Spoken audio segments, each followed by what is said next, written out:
Hello friends, स्वागत है आपका मेरे यूट्यूब चैनल पर। जैसा कि आज मेरा एसएससी सीजीएल का एग्जाम था, तो मैं आज आपको अपने एसएससी सीजीएल के एग्जाम के रिव्यू के बारे में बताना चाहूँगा। इसमें जो पहला मॉड्यूल था, आपको पता है कि जैसे 60 मिनट के लिए मैथ और रीजनिंग खुलने वाली है। तो मैथ में जैसा आज क्वेश्चन पूछा गया, तो मैथ काफ़ी ईजी टू मॉडरेट हम कह सकते हैं, जिसमें करीबन 22 टू 25 क्वेश्चन जो थे। यदि आप मैथ लगाने में मॉक टेस्ट काफ़ी एक्सपर्ट हैं, तो आप आराम से 20 टू 25 क्वेश्चन बहुत ही आसानी से लगा सकते हैं। आपको केवल उलझाने वाले 4 से 5 क्वेश्चन मिलेंगे, जिसमें मेन जो टॉपिक कवर किया गया है वो मैं आपको बता दूं। जिसमें आपका कुछ इस तरीके से आया हुआ था कि इसमें पूछा गया था √20 माइनस √20 माइनस √20 माइनस √20 से लेके इनफाइनाइट तक है अगर, तो इसकी वैल्यू क्या होगी। तो आप इसके लिए इस तरीके क्वेश्चन को जरूर देख करके जाएं। इसमें का एक क्वेश्चन जरूर आ रहा है। इसके अलावा आप देख सकते हैं, जैसे आप लिखा है x² माइनस 8x माइनस 15, इस तरीके की मतलब आपको फैक्टाइज का वो दिया हुआ है, और इसमें आपसे एलसीएम इसका पूछा था, जिसमें इसका एलसीएम ऑप्शन में दिया था x-2 x-3 x-5 ब्रैकेट में करके आप उसको निकाल सकते हैं। इसके अलावा एक पिरामिड आया था। पिरामिड में आपका टोटल सरफेस एरिया पूछा था, जिसमें बेस गिवन था आपको कि बेस एक स्क्वायर है जिसका बेस जो है 64 है। इस तरीके से आपको पिरामिड का टोटल सरफेस एरिया निकालना था। तो आप प्लीज़ एडवांस को भी जरूर देख लें। इसके अलावा आपका मीडियन पूछा हुआ था। मीडियन से क्वेश्चन आया था। एक क्वेश्चन आया था स्टैंडर्ड डेविएशन से, जिसे मानक विचलन कहते हैं शायद हिंदी में। और इसके अलावा एक था आपका स्पीड एंड डिस्टेंस से, और एक था बोर्ड से क्वेश्चन। और इसके अलावा आपके क्वेश्चन थे हाइट एंड डिस्टेंस से। हाइट एंड डिस्टेंस से आपके 2 से 3 क्वेश्चन आए थे, जिसमें आपका दिखा रहा था कि मतलब एक 60 डिग्री का एंगल एलिवेशन का बन रहा है, और इसकी जो दूरी है वो 17 मीटर है, तो आपको हाइट बतानी थी उसकी, इस तरीके से। इसके अलावा एक और क्वेश्चन हाइट एंड डिस्टेंस आया था, इसलिए प्लीज़ हाइट एंड डिस्टेंस जरूर देखें। ट्रिग्नोमेट्री एकदम ईजी क्वेश्चन आया था। एक आया था sine square theta plus cos square theta equal to 1। ये जो 3 मेन फॉर्मूले हैं, sine square theta plus cos square theta equal to 1 plus tan square theta equal to cot square theta, अरे सेक स्क्वायर थीटा, और cot square और cosec square का। इसके अलावा एक दिया था कि sec square theta plus cos square theta equal to 1, तो वही गलत था। आपको इस तरीके से मैथ आई थी। इसके अलावा आपका टाइम स्पीड डिस्टेंस आया हुआ था क्वेश्चन।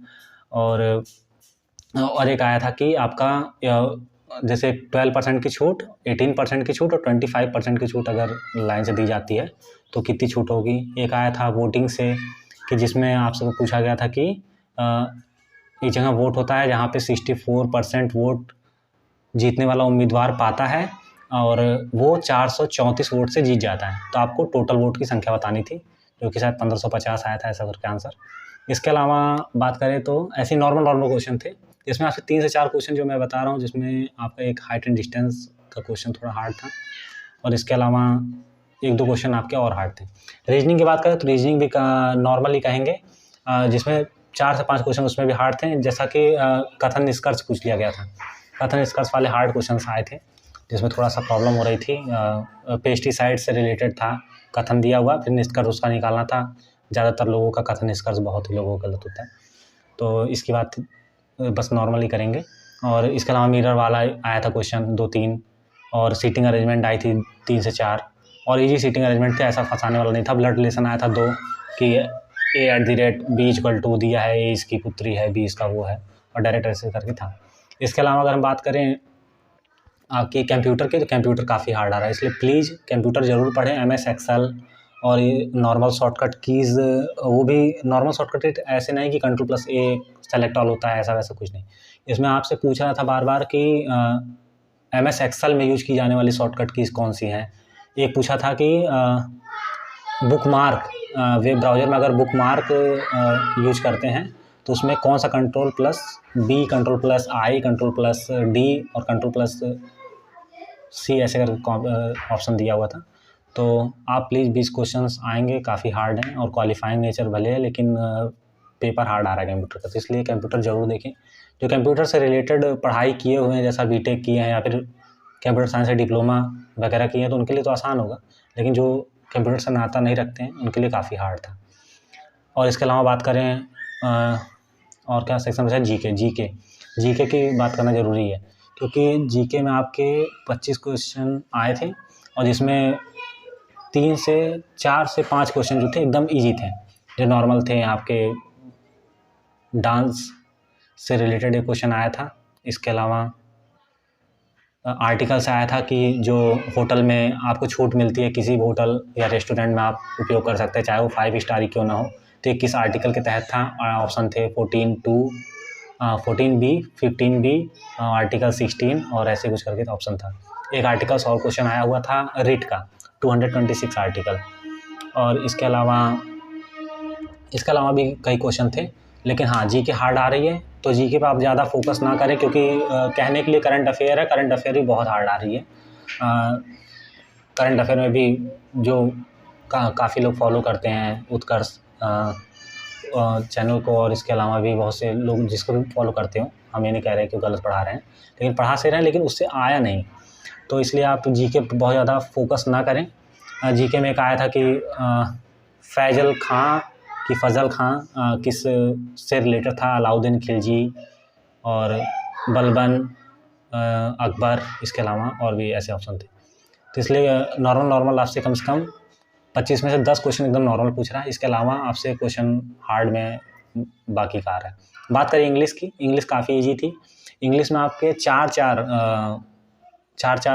क्वेश्चन के पैसेज जो हैं लगातार पूछे गए थे। चार पैसेज आए थे, यानी कुल 16 क्वेश्चन जो है आपके पैसेज से रिलेटेड थे। इसके अलावा 3 आपके में ये आई थी एक्टिव पैसिव, जिसमें पैसिव दिया था तो एक्टिव पूछा था, और एक्टिव दिया था तो पैसिव पूछा था। नॉर्मल तरीके से थी, आप आसानी से बना सकते हैं यदि आप थोड़ी सी प्रैक्टिस किए हुए हैं तो। इसके अलावा सिनोनिम एंटोनिम की बात करें तो सिनोनिम एंटोनिम ऐसे डायरेक्ट आपसे नहीं पूछा था कि इस चीज़ का सिनोनिम आप बता दीजिए। एक सेंटेंस दिया हुआ है, आसानी से आप उस सेंटेंस को पढ़ के भी उसका मतलब यदि आप समझ पा रहे हैं तो आप समझ सकते हो क्या कहना चाह रहा है, तो आप उसको निकाल लेंगे आराम से। इसके अलावा और क्या था इंग्लिश में आपके आए हुए थे, ये हो गए। और हाँ, ABCD वाला जो आता है, एक लाइन दे देगा और उसमें आपको रीडिंग स्किल जो कॉम्प्रिहेंशन और क्लोज टेस्ट करके आते हैं वो आया था। पैसेज जो 3 थे उसमें खोजने वाला था, और एक जो था फिल इन द ब्लैंक्स में पैसेज था। और पैसेज ईजी ही कहेंगे, फिल इन द ब्लैंक्स वाले में थोड़ी सी आपकी दिक्कत हो सकती है यदि आपका थोड़ा सा प्रैक्टिस नहीं है।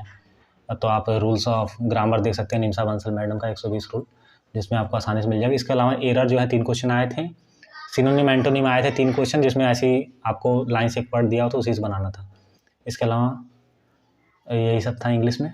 इंग्लिश फिर भी कहेंगे हम ईजी थी, क्योंकि इंग्लिश में वैसे मेरे खुद के 50 में से 30 मार्क्स, 35 मार्क्स, 38 मार्क्स, 39 मार्क्स ऐसे ही आते हैं। कभी मैंने आज तक 45, 48, 50 नहीं लाया, लेकिन फिर भी मैं कहूँगा कि इंग्लिश नॉर्मल थी। ज़्यादा से ज़्यादा 45 यदि आप क्वेश्चन अटैम्प्ट किए हैं तो आपको 35 to 38 क्वेश्चन आपके सही होने की उम्मीद रहेगी। तो बाकी सब यही था। यदि वीडियो पसंद आए तो प्लीज़ चैनल को सब्सक्राइब एंड लाइक करें, और अपने दोस्तों के साथ शेयर